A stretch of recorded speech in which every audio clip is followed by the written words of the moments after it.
What's going on, everybody, and welcome to this episode of Tips and Tricks. Big shout out to the Yoda of God, his Twitter below. And as you guys can see, we're going to go over some class setups like the ARX stock foregrip quick draw. We got the HBR foregrip red dot sight stock, and I really recommend red dot sight in the HBR if you are going to use it. It's an absolute necessary thing to have. And then we got the AK-12 stock foregrip quick draw. The AK-12 is okay. It could use a red dot sight. The iron sights aren't the greatest, but there are different variants if you're not a competitive player to use. The IMR, I highly suggest running stock quick draw red dot sight. No real need for foregrip on a burst fire gun. And the BAL, I absolutely suggest stock foregrip quick draw or foregrip quick draw red dot sight. Best setups for that gun.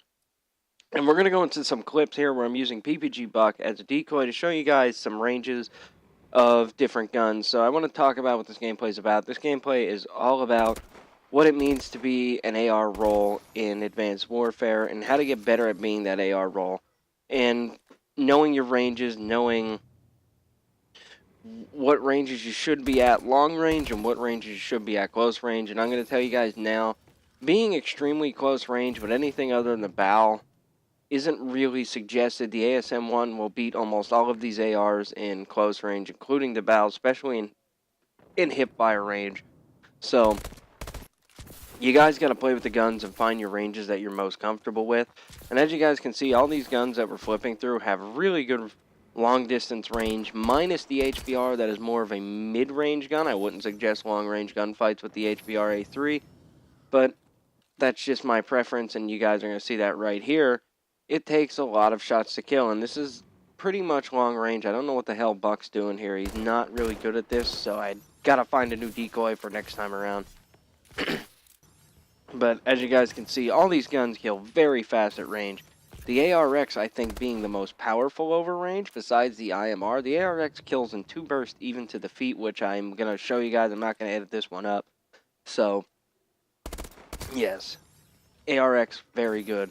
All these guns, like I said, long to mid-range. Don't really suggest super close range hipfire fights. You will get beat by ASM-1s and higher variants of KF-5s and SN-6s. That's just what comes from the game. And next we're going to jump into some actual short bit of gameplay to round off this video.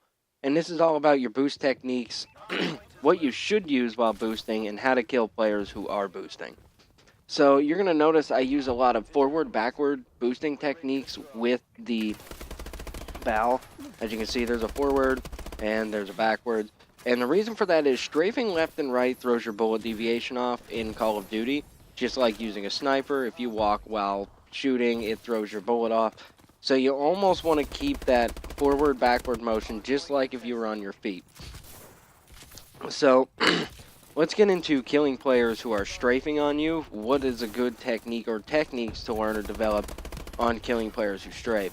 So, players who are always jumping and strafing on you, your best technique is, for me, which I've found, is letting off in the gunfight and going to a hipfire way of shooting at them just to kind of track them. If they're jumping on you, as you can see there, that's an easy kill. They're just jumping over. But if they're strafing left and right and all over the place on you, your best bet is going to be to hip fire while jumping at them and just kind of go back to ADS. Your aim assist will help.